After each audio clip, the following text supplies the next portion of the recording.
कर दे और बच्चों को बर्बाद कर दे और बच्चियों को बर्बाद नाश कर दे। अब तुम इसको अगर नहीं समझोगे तो अभी समय आ रहा बड़ी तकलीफ का। अभी आपने महंगाई नहीं देखी, ना आपने बीमारी देखी, ना आपने सबने कोलाहल कोहराम देखा। अभी आपने ये कुछ देखा नहीं, ना आपने अर्थ की कमी देखी इसकी, अभी कुछ नहीं। अब देखो सब आमने आगे आ रहा और सब तुम चिल्लाओगे एक तरफ से, सब के सब चिल्लाएंगे, लेकिन तुम लोग जो है अच्छी मतलब की, अपने हित की, अपने कल्याण की, फायदे की कोई भी बात सुनते नहीं हो। फिर पीछे से जब घटना हो जाती है तो तुम्हारे पास कोई बचाव नहीं है किसी तरह का। कोई आदमी कहते हैं कि इस गांव में बाढ़ आ जाएगी, तो आप लोग मतलब ये जरा अपने सामान को छत पर रख देना, तो उसकी बात बहुत ध्यान से समझना चाहिए। तुमने कहा अच्छा देखा जाएगा, तो नीचे सामान रखा, बच्चे भी सो रहे और जानवर भी नीचे बंधे हुए हैं। बस एक बार की बाढ़ आई और मकान में घुस गई और सामान भी मतलब डूब गया, और जो बच्चा लेटा तुम अपनी जान यानी लेकर भागे, बच्चे छोड़ दिए तो बच्चे डूब गए, और जानवर बंधे थे उससे पेड़ से खूंटे थे वो भी मतलब रह गए, वो भी मर गए। तब तुमको बात याद आती है कि भाई ये कह तो गए थे, हमने गलती कर दी, तो उस समय पर आप क्या कर सकते। इसी तरह से आपको बताया जा रहा कि आगे बड़ी मुसीबत आने वाली। ये किसी एक की बात नहीं है बच्चे, किसी मतलब ये कि तिफरके की बात नहीं है कि इसके लिए सबके लिए। क्यों कि जो आपने कर्म किया है कोई अच्छा तो किया नहीं, कोई अच्छा बुरा काम किया, अच्छा काम तो किया नहीं, इसलिए ये तकलीफ आने वाली। और मैं आपको ये सोच बता रहा हूँ कि भाई कुछ मतलब ये कुछ है, आप उसके लिए बचाव करो, उसके लिए सोचो। तो आप स्त्री पुरुष बच्चे बच्चियाँ ये कोई भी मतलब ये सोचते और समझते नहीं है, और फकीर महात्मा कहते हुए चले जाते हैं, फिर बाद में इतिहास बन जाता है उसका। देखो एक बात सुना देना, एक चंडी है, चंडी एक देवता यानी एक फरिश्ता। चंडी एक देवी है, आप तो उसको चाहे देवी कहो चाहे देवता कहो, लेकिन वो दो आंखों से न मुसलमान को दिखाई देगी न हिंदू को, किसी को दिखाई नहीं देगी इन बाहर की दोनों आंखों से। जब तुम्हारी अंदर की वो रूह की आंख खुल जाएगी, उस जीवात्मा की आंख खुल जाएगी, तो चंडी वो देवता आपको उससे दिखाई देगा। तो वो एक मसाल लेकर के 4 साल हुए, अब 2-3 दिन ज्यादा हो गए, तो हम बराबर लोगों को समझा रहे कि 4 साल से एक मसाल लेकर और एक हाथ में तलवार वो लेकर निकली हुई है, और वो मुल्कों का दौरा कर रही है।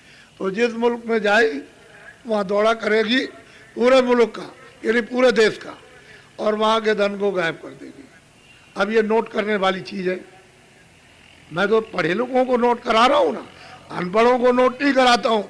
तो मतलब है गायब कर देगी, तो वहाँ की जनता चिल्लाएगी भाई पैसा रुपया किधर चला गया। तो जितने सेठ साहूकार हैं जब धन गायब करेगी तो वो भी कहेंगे भाई ये रुपया पैसा किधर गया। जो वहाँ का नाम होगा, डॉलर का या और किसी का कोई नाम होगा, तो वो चिल्लाएंगे सब। तो शासन करने वाले भी वहाँ के चिल्लाएंगे कि भाई समझ में नहीं आए धन किधर चला गया, ये क्या है किधर।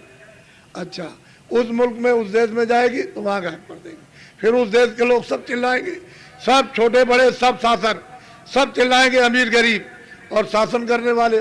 उस मुल्क जाएगी उसको उस मुल्क में जाएगी, भारत में भी आएगी घूमकर, तो यहाँ के धन को भी गायब कर देगी। अब मेरी बात मुझसे सुन लीजिए आप, गायब कर देगी वो, तो यहाँ की जनता चिल्लाने लगेगी। फिर यहाँ के सेठ साहूकार जो भी छोटे बड़े उद्योगपति हैं वो चिल्लाने लगेंगे, फिर जो शासन करते हैं वो चिल्लाने लगेंगे भाई समझ में नहीं आया कि किधर चला गया। फिर उसके बाद सब रेडियो और अखबार जब जनता और सेठ साहूकार शासक चिल्लाएंगे तो फिर रेडियो अखबार चिल्लाएंगे। तो जब ये सब चिल्लाने लगे एक तरफ से, तब बाबा जी की बात को मान लेना, लेकिन लिख के तो रखो, लिख के तो डायरी में रखो कि आज मतलब यह है कि 31 है, मतलब यह है कि 31 तारीख है, ये 10वां महीना है, तो बाबा जी आज आपके इस शहर में इस सुभाष इंटर कॉलेज में बोल रहे हैं, तो ये तो आप लिख करके रखोगे तो आपको बात याद रहेगी। इसलिए पहले ठहर दो, वो बहुत चालाक है, यानी वो ऐसे काम नहीं करेगी। फिर क्या करेगी आप समझ लीजिए। पहले मेरी तरफ देखिए, राष्ट्रपति और मतलब प्रधानमंत्री के मन को खराब कर देगी। पहले तो वो आपस में लड़ेंगे, आपस में खट खट खट। फिर उसके बाद में क्या होगा, अच्छा इस मुल्क से लड़ जाओ, इससे हमला कर दो, तो वो हमला कर देंगे और वो कहेगा उस मुल्क से लड़ो, वो कहेगा उस मुल्क से लड़ो। पहले समझ लीजिए आप। तो ये बताओ, जब लड़ाई होने लगेगी एक दूसरे मुल्क से, तो क्या बच्चा ये नहीं लगेगा? बोलो लगेगा कि नहीं? यानी ये नहीं लगेगा बच्चे को? तो जब लगेगा तो वो किधर से आएगा? वो तो गायब कर देगी। आप तो पहले से चिल्ला रहे हो। तो लड़ाई में धन जो है वो अकूत खर्च होता। ये ऐसा नहीं कि आपने 1 करोड़ या 2 अरब लग गया, वो तो कुछ पता नहीं कितना लगेगा। लड़ाई तो ऐसी होती है। तो बताइए, जब ये नहीं रहेगा तब क्या होगा? तो वो देश वाला चिल्ला, बड़ी चालाक है, बड़ी होशियार है, वो समझ लीजिए।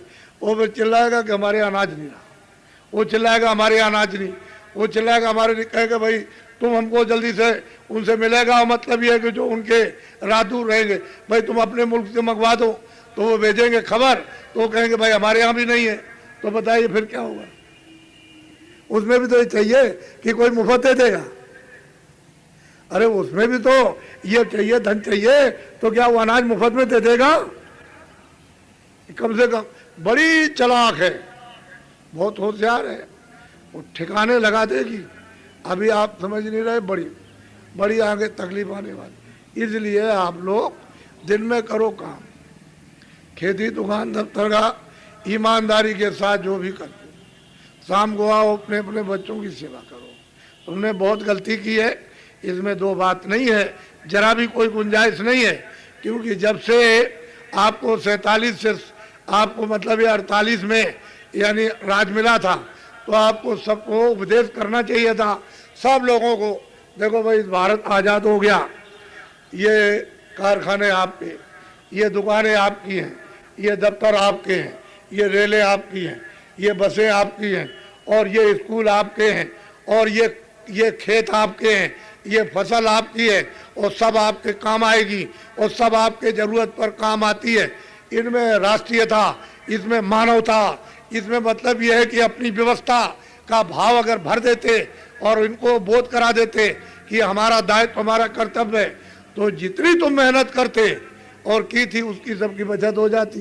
तो लोगों ने किया है, बच्चों, है दफ्तर वालों, और है कारखाने वालों, है मजदूर वालों, और चले जाओ जल्दी, रेल तोड़ दो, बस तोड़ दो, दफ्तर को जला दो, स्कूल जलाओ, बच्चों को मार दो, कारखाने जला डालो, दुकानें जला डालो। ये शोरगुल मचा, 47 साल हो गए। क्षमा करना।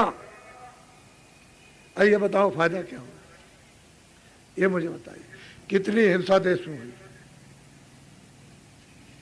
अब ये सोचने की बात है, छोटी मोटी हिंसा नहीं हुई, कितना नुकसान हुआ। तो आपने जितनी आमदनी, जितनी कारखाने में, दुकान में, रेल में, तुमने खेती में जितनी भी आमदनी आपने की है, उसको तो दफना दिया, यानी भस्म कर दिया, राख कर दिया। अब चिल्ला रहे हो तो भगे ये लोग सब, कह लगे भाई हमारा देश गरीब है, भारतवर्ष है, और आप लोग जो है हमारे देश के लिए कर्जा दे दो। तो मतलब ये विदेशों से कर्जा मांग ले आए। कितना ले आए? तो तुमको किसी से पूछा जाए, तुम में से कोई नहीं बता सकता, जितने बैठे हो इनमें से कोई नहीं बता सकता कितना कर्जा आया। और मैं एमएलए एमपीओ से पूछता हूँ भाई कितना ले आए, तो भी नहीं बता सकते। तो कितना कर्जा है ये नहीं, लेकिन ये बात जरूर है कि तुम उस कर्जे को दे नहीं सकते हो। ब्याज भी देने के लिए तुम तैयार नहीं, वो भी नहीं दे पाते हो, तो कर्जा देना मुश्किल है। तो आपने देखा अब कहाँ लगा ये, तो आप जानो, मुझे इससे मतलब नहीं। मैं तो मतलब की बात करूंगा कि जब पैसा नहीं रहा तो आप फिर भगे। तो जाकर के बाहर हाथ जोड़ा, कहे वहां के राष्ट्रपति प्रधानमंत्री से, सरकारों से, कि हमारा देश गरीब है और ऐसा करो आप कि अभी मतलब हमने तो कर्जा नहीं दे पाया, लेकिन ऐसा करो कि आप अपने उद्योगपति सेठ साहूकारों को भेजो कि यहाँ से पैसा ले सके, ले चले हमारे देश में और हम उनको सुविधा दे देंगे, पूंजी का विस्तार कर दो, पूंजी निवेश कर दो, जमा कर दो। तो हमने 4 सालों से बराबर प्रार्थना की कि देखो भाई, विदेशियों का यहाँ पूंजी विस्तार निवेश करने का योग नहीं है, मूर्त नहीं है, आप लोग इनको रोक दीजिएगा, अच्छा रहेगा। ये बाबा जी की सबसे प्रार्थना है कि इसको रोक दो, अभी भी नहीं। और ये भी कहा कि तुम लोग भी बाहर अपनी पूंजी का विस्तार मत करना बाहर देशों में, तुम्हारा नुकसान वहाँ हो जाएगा और उनका नुकसान यहाँ होगा। लेकिन उन्होंने कहा जो हमारा भारत में पूंजी निवेश में नुकसान होगा वो भारत के लोगों को देना पड़ेगा। ये आपका समझौता या लिखा पड़ी हुई है जमान, ये तो आप जानो, लेकिन कहा आपने यही है कि हम उसका नुकसान देंगे। लेकिन नुकसान हो जाएगा तो बताओ कौन देगा? उस बाहर की पूंजी का नुकसान होगा तो ये देगा कौन? असल में सब एमएलए चले जाएं, सब एमपी हट जाएं तो उनमें से कोई दे देगा? ये सब इनको देना पड़ेगा। ये गरीब जो ये जमीन में अनाज पैदा करते हैं, इनकी संख्या सबसे ज्यादा ये देंगे। तो ऐसा करो, कम से कम सबका भला हो। क्यों नहीं किसी की बात को सुनते हो?